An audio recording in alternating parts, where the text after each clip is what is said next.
जसुलपोवाको जङ्गलमा शङ्करापुर नगरपालिका 4 को जङ्गलमा चाहिँ बस लगभग 60-70 मिटर तल झरेर धेरैजना घाइते यस्तरी रहेको छ। बस तल झरेर मान्छे यहाँ चपिरहेछन्। थुप्रै मान्छे हामीले उद्धार गरेर पठाइरहेका छौँ। लगभग 50-60 जना जति चाहिँ तपाईँको धेरै एकदमै नराम्रो घाइते भएका छन्। यसरी हेर्नुहोस् मान्छेहरू यसरी च्यापिरहेछन्। हामीले सक्नुसम्म कोसिस गरेर मान्छेहरू फटाफट लैरहेका छौँ। यसरी मान्छेहरू घाइते फटाफट गाडी पछि रोक्दै हामीले पठाइरहेका छौँ।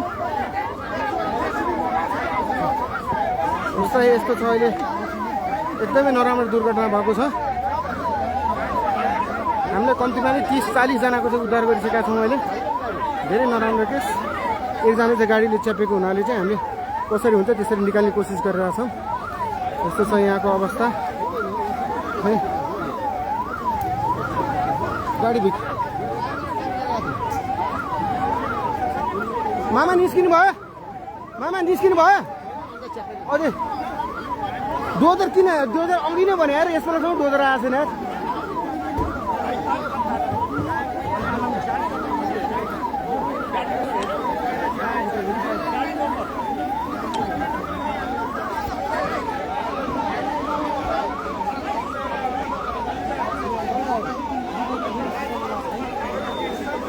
माथि को भएको माथि के छ हेर सबै ए रन्जी त्यो डोजरको कुरा भएको हो। त्यो डोजरसँगै डोरी पनि लामो चाहिने भयो क्या उता ढाइटो बारमा छैन त्यो डोरी। यहाँ मासतिर गाडी तान्नु पर्छ मान्छे यहाँ च्याप्टा छ।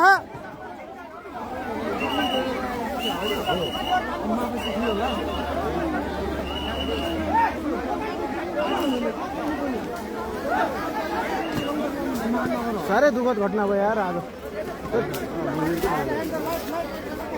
ढुङ्गा आयो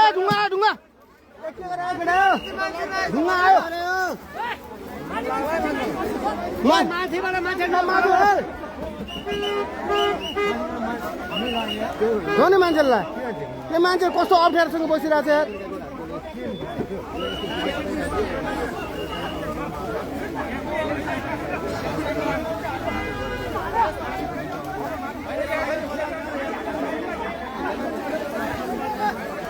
अब एकजना मात्रै बाँकी त होला नि। भन्नाले कसैले के भएर हुन्छ यो दाइको एकजनाको छ नि यहाँ बस्ने दाइको अहिले होइन बजार यो टाउको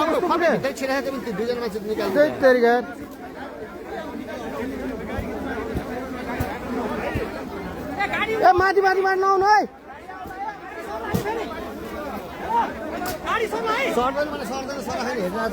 यो रुखले पनि सपोर्ट छ।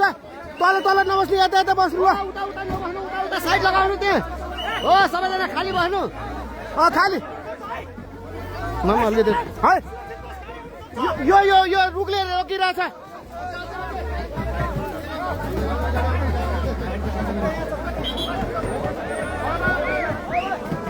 एकजना चाहिँ चेपिरहनु भएको छ। एकजना चेपेको चाहिँ हामीले निकाल्यौँ। लगभग 30 देखि 60 जना भित्रको मान्छेलाई हामीले उद्धार गरेर पठाएको छौँ।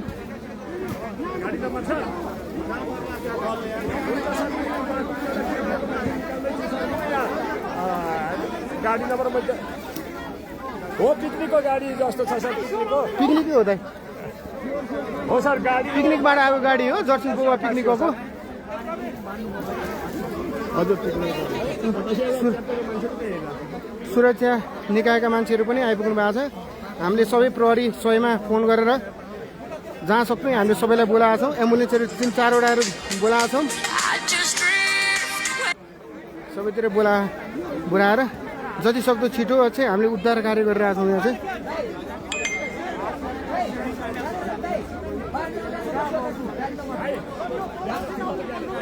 यो कहाँबाट पिकनिक आएको थाहा नै भएन दाइ। कहाँबाट पिकनिक आएको मलाई छ अरे वो त गएको लाइन गएको अहिले तलतिर गएको